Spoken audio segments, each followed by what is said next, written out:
तोटी की पुकार। जैसे ही धूप की रोशनी छत से झांकती, घर के आंगन में चिड़ियों की चहचहाहट गूंजने लगती। मिट्टी की सूंधी खुशबू, बरगद के पत्तों की सरसराहट और किचन से आती रोटी की मीठी महक, ये सब आयत के बचपन का हिस्सा थे। आयत की माँ जीनत एक सादा, प्यारी और नर्म दिल औरत थी। वो कम बोलती थी, लेकिन इसकी खामोशी में दुआओं का असर था।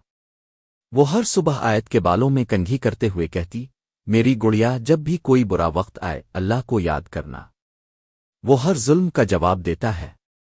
आयत की दुनिया बस माँ के आंचल में सिमटी रहती थी। इसके वालिद रईस मियाँ भी तब तक सख्त नहीं थे। काम से वापस आते तो आयत को गोद में उठाकर कहते, मेरी चिड़िया, मगर जिंदगी कब पिल में करवट बदल लेती है, कौन जानता है। एक बरसात की रात थी। बारिश जोरों से बरस रही थी, बिजली चमक रही थी। माँ को हल्का बुखार था, मगर इसने सबकी परवाह की, खुद की नहीं। और सुबह तक इसकी सांसें थम चुकी थीं। आयत के लिए वक्त जैसे रुक गया था। इसका आंचल छन गया, दुआएं खामोश हो गईं। घर की दीवारें वीरान लगने लगें। कुछ महीने सब कुछ खामोश रहा, उदासी की चुप में डूबा हुआ। फिर एक दिन रईस मियाँ ने कहा, अब इस घर को संभालने के लिए किसी और की जरूरत है। तुम्हें माँ की याद बहुत सताती है ना? आयत ने कुछ नहीं कहा, लेकिन दिल के अंदर कुछ कांप गया। सौतेली माँ सायरा, एक खूबसूरत लेकिन सख्त और चुपती नजरों वाली औरत घर में आई। शुरुआत में वो मीठे बोल बोलती रही, लेकिन जैसे जैसे दिन गुजरने लगे, इसका चेहरा बदलने लगा। सायरा की एक बेटी थी, फरा, जो उम्र में आयत की बहन जैसी ही थी। शुरुआत में दोनों साथ खेलती थीं, मगर सायरा को ये पसंद नहीं था। वो हमेशा कहती, फरा रानी है और आयत बस बोझ। आयत का बचपन आहिस्ता आहिस्ता एक बोझ में बदलने लगा। रसोई सफाई, पानी भरना, बर्तन धोना, हर काम इसी के हिस्से में आता। और फिर एक दिन सायरा के आने के कुछ हफ्ते बाद ही घर का माहौल बदल गया। जो आंगन पहले आयत की हंसी से गूंजता था, अब वहां सिर्फ सायरा की डांट सुनाई देती। झाड़ू सही से नहीं लगाई, रोटी क्यों जला दी, ये कपड़े अभी तक क्यों नहीं सिखाए। और जब रईस मियाँ काम से वापस आते तो सायरा शिकायत भरे लहजे में कहती, आपकी बेटी दिन भर हाथ पर हाथ धुरे बैठी रहती है, लगता है इसे कुछ सिखाया ही नहीं गया। रईस मियाँ अब वो इंसान नहीं रहे थे जो कभी आयत को चिड़िया कहा करते थे। अब उनका चेहरा सख्त था, आवाज भारी, और हाथ वो भी हल्के नहीं पड़ते थे। एक दिन आयत से गलती से एक कांच का गिलास टूट गया। सायरा ने फौरन शोर मचाया, देखा, ये जानबूझ कर करती है, मेरे बर्तन तोड़ती है, अपने इसे सर पर चढ़ा रखा है। रईस मियाँ ने गुस्से में आकर आयत को जोर से धक्का दिया। वो दीवार से टकरा कर गिरी। इसका माथा फट गया और खून बहने लगा। बदतमीज, तमीज नहीं सिखाई तुम्हारी माँ ने किया। आयत की आंखें छलक उठीं, दर्द से नहीं बल्कि इस नाम को सुनकर। तुम्हारी माँ। इस रात वो चुपचाप कोने में बैठी रोती रही। फरा भी डर के मारे कुछ ना बोल सकी। दिन गुजरते गए। आयत अब एक परछाई बन चुकी थी, घर में मौजूद लेकिन नजरअंदाज। सायरा ने अब एक नई साजिश रची।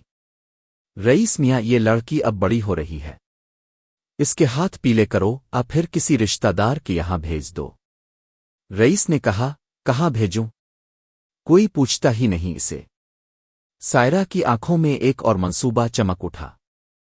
इसने रसोई में गैस चूल्हे के पास खड़ी आयत को देखा और धीरे से बड़बड़ाई, खुदा भी क्या इंसाफ करता है, अब देख तो मेरी असलियत। रात को जब सब सो रहे थे, सायरा चुपके से उठी और रसोई में गई। इसने चूल्हे के पाइप को हल्का सा ढीला कर दिया। सुबह जब आयत चाय बनाने गई तो गैस की हल्की बदबू किचन में फैलने लगी। सायरा ने बाहर से आवाज लगाई, जल्दी कर चाय ला। जैसे ही आयत ने माचिस जलाई, एक तेज धमाका हुआ। धुआं, आग और चीखें। रसोई की खिड़की से धुआं बाहर निकलने लगा। सायरा ने बाहर आकर शोर मचाया, ओ खुदा, हादसा हो गया, मेरी बच्ची अंदर जल गई। मगर कोई नहीं जानता था, ये हादसा नहीं, साजिश थी। धमाके की आवाज सुनकर पूरा मोहल्ला इकट्ठा हो गया था। आग बुझाने की कोशिश हुई, लेकिन जब तक लोग अंदर पहुंचे, सब कुछ राख हो चुका था। रसोई की दीवारें काली हो गई थीं और जमीन पर सिर्फ जले हुए कपड़े, टूटी चूड़ियां और एक जोड़ी चप्पल पड़ी थी। आयत की सायरा जोर जोर से रोने का नाटक कर रही थी। मेरी बच्ची, मेरी जिम्मेदारी थी वो। रईस मियां सर झुकाकर खड़े थे, जैसे अब उन्हें भी समझ नहीं आ रहा कि क्या सच है और क्या दिखावा। पर फरा, वो चुप थी। उसकी आंखें शून्य में देख रही थीं। उसी ने देखा था कि कैसे आयत अकेली रसोई में गई थी और कैसे कुछ मिनटों बाद आग लग गई। उसे अपनी मां पर शक हुआ, लेकिन डर और रिश्ते के बंधन ने उसे बांध रखा था। रात को जब सब सो गए, फरा चुपचाप उठी। उसने मां के कमरे से चाबी चुराई और रसोई का टूटा हुआ दरवाजा खोला। अंदर अब भी राख की गंध थी। फर्श पर कुछ जली हुई हड्डियां थीं, छोटी, मासूम और खामोश। फरा ने आंसू पोंछे और धीरे धीरे उन्हें एक कपड़े में समेट लिया। फिर वह अकेले जंगल की ओर निकल गई, उस पुराने पीपल के पेड़ के नीचे जहां कभी आयत ने उसका नाम पत्थरों से लिखा था। जमीन खोदकर उसने हड्डियां वहां दफनाई। हाथ जोड़े और पहली बार किसी से दुआ मांगी। खुदा, अगर तू सच में है तो मेरी बहन को इंसाफ दे, उसे चैन दे और मुझे भी माफ कर। उस रात अजीब सी हवा चली। पेड़ की शाखाएं तेजी से हिलने लगीं, जैसे किसी ने उन्हें छुआ हो। फरा वहीं बैठी रही, डरी हुई, लेकिन किसी आवाज की प्रतीक्षा में। अचानक पेड़ की एक ऊंची शाखा से एक तेज, चमकीला तोता उड़कर निकला। उसका रंग आम तोते जैसा नहीं था। उसकी पूंछ नीले और सुनहरे रंगों से झलकती थी और आंखें वैसी ही थीं जैसी आयत की थीं। तोता आकर उसी शाख पर बैठा जहां फरा बैठी थी। उसने धीरे से गुनगुनाया, बाप ने मारा, माँ ने जलाया, बहन ने दफनाया, खुदा ने मुझे तोता बनाया। फरा की सांसें रुक गईं। उसकी आंखों से आंसू बहने लगे। वो जान गई ये कोई साधारण परिंदा नहीं था। ये उसकी बहन की रूह थी। उस दिन के बाद हर सुबह उस पेड़ से वही आवाज सुनाई देती, बाप ने मारा, माँ ने जलाया, बहन ने दफनाया।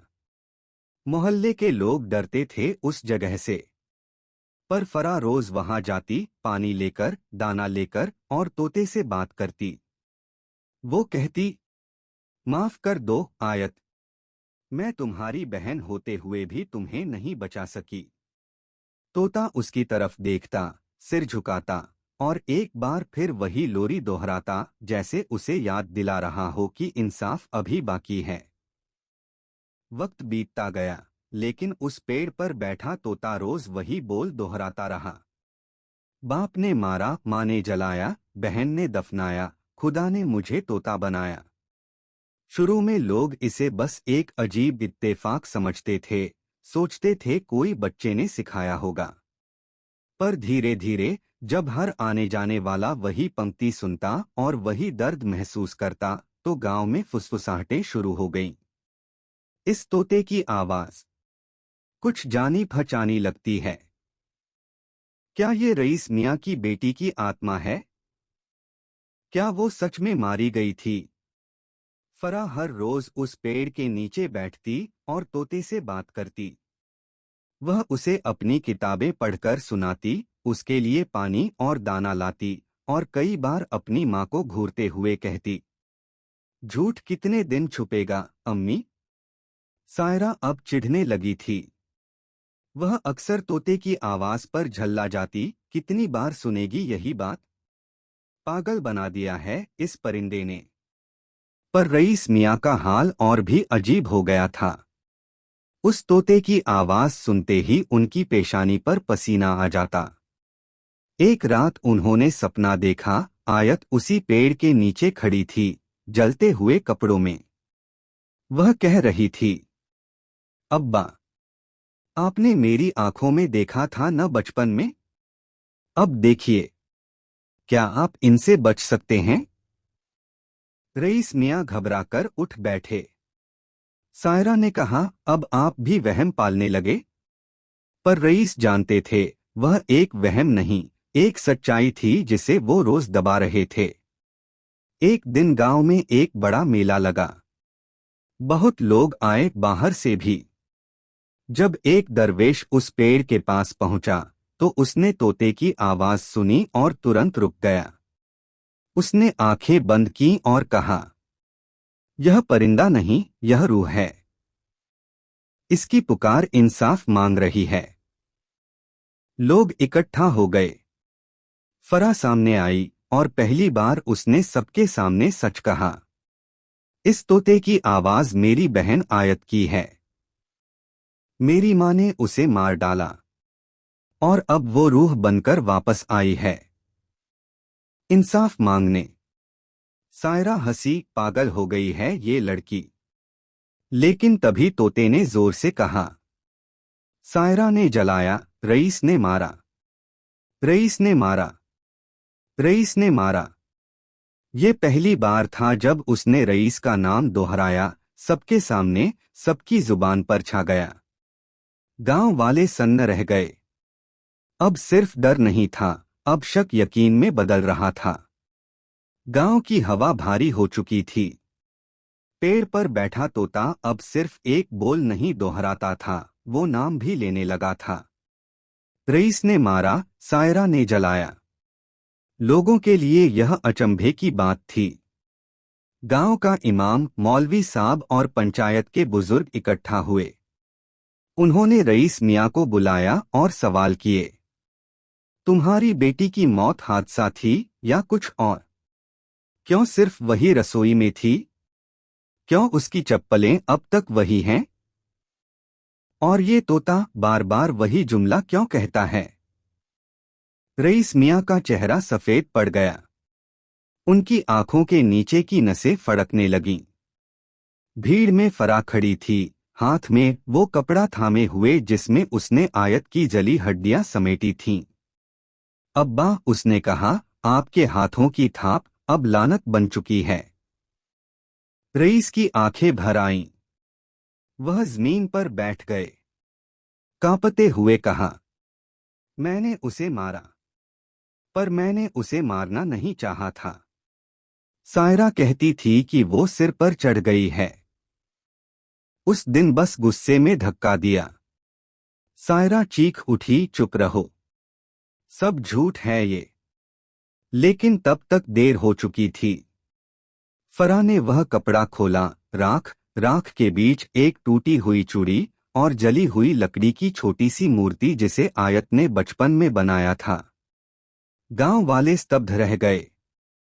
हमने एक मासूम की पुकार को अनसुना कर दिया, इमाम साहब ने कहा। पंचायत ने फैसला सुनाया, सायरा को हत्या की कोशिश और साजिश के तहत पुलिस को सौंप दिया गया। रईस मियाँ को भी गिरफ्तार किया गया, एक बाप जिसने गुस्से में अपनी ही बेटी को मौत के मुंह में धकेल दिया। उस शाम जब दोनों को गांव से ले जाया जा रहा था, तोता चुपचाप उड़ता रहा, उसी पेड़ से आसमान की तरफ। और पहली बार उसने कुछ अलग कहा। फरा ने निभाया, खुदा ने सुनाया। अब मैं उड़ चला, जहां दर्द न आए दोबारा। उसकी आवाज में अब कराह नहीं थी, न कोई शिकायत। वो एक मुक्ति थी, जैसे किसी कैद से आजादी मिली हो। तोता उड़ गया, दूर, बहुत दूर। पेड़ की शाखाएं धीरे धीरे शांत हो गईं। और उसी पेड़ के नीचे एक पत्थर रखा गया, जिस पर लिखा था,